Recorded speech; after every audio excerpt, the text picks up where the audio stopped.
So I was sitting in this coffee house, and this old man at the table next to me struck up a conversation. He said you had an amazing story. Let's see then, where to begin?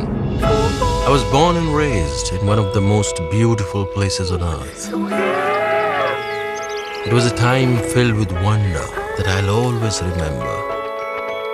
But when my family chose to move our zoo halfway around the world, that is when my greatest journey began.